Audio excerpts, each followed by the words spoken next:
Di tengah kabut pekat London era Victoria, di antara gaun sutra mewah dan pesta dansa yang gemerlap, hidup seorang wanita yang menjadi standar keanggunan.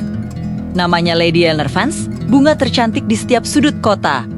Dipuja karena tutur katanya yang puitis dan kepatuhannya yang sempurna pada norma sosial. Ia adalah lambang wanita bangsawan yang rapuh dan butuh perlindungan.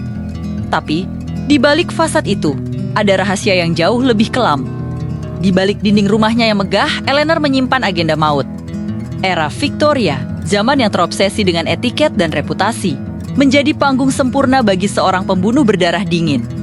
Siapa sangka, di balik senyum manis seorang lady, tersembunyi niat yang paling mematikan. Senjata Eleanor bukanlah pistol atau belati, melainkan sesuatu yang jauh lebih halus dan tak terdeteksi. Dengan pengetahuan botaninya yang luas, ia menggunakan arsenik, racun yang sama yang ditemukan dalam pewarna hijau gaun atau kertas dinding di zaman itu. Ia meracuni korbannya secara perlahan, membuat kematian mereka tampak seperti penyakit misterius yang wajar. Di era di mana otopsi masih sangat sederhana, aksinya nyaris mustahil dilacak. Lalu, apa motifnya? Jawabannya sederhana, kebebasan. Di dunia yang mengekang wanita, Eleanor menghabisi para pria berkuasa yang mencoba mengendalikan harta atau hidupnya, entah itu suami, ayah, atau wali. Setelah kematian mereka, ia akan mengenakan gaun berkabung hitam, memainkan perannya sebagai janda yang berduka.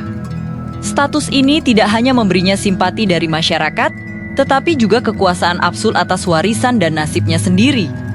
Ia mengubah tragedi menjadi tangga menuju puncak kekuasaan.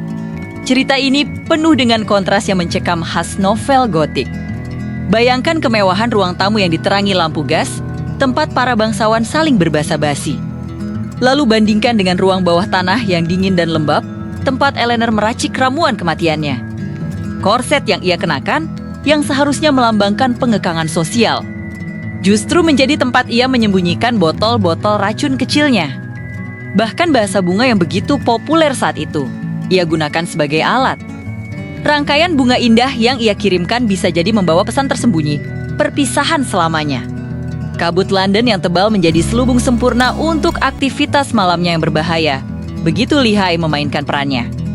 Ia tampak begitu rapuh, membuat para pria bangsawan berebut untuk mendekati dan melindunginya. Namun, satu persatu, mereka yang masuk ke dalam lingkaran dalamnya mulai jatuh sakit secara misterius.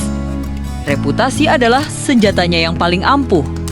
Orang-orang lebih percaya pada status sosial seorang lady terhormat daripada bukti kejahatan yang samar. Namun, pola kematian yang aneh ini akhirnya menarik perhatian seorang detektif muda yang skeptis. Sang detektif tidak bisa bertarung secara fisik.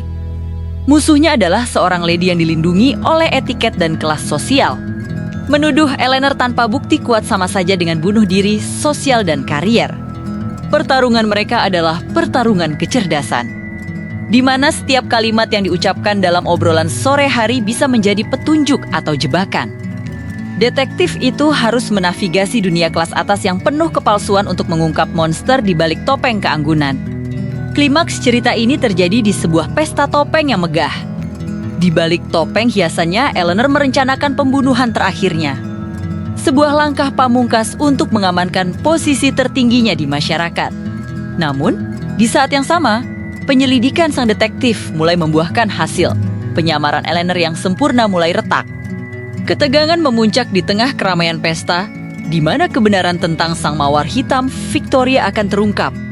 Apakah sang lady akan berhasil? Ataukah sang detektif mampu menyingkap wajah asli di balik topeng sebelum terlambat? Seperti kata pepatah dalam cerita ini, di London yang sopan, tak ada yang menyangka bahwa teh yang disajikan dengan tangan bersarung renda bisa mengandung maut yang paling sunyi.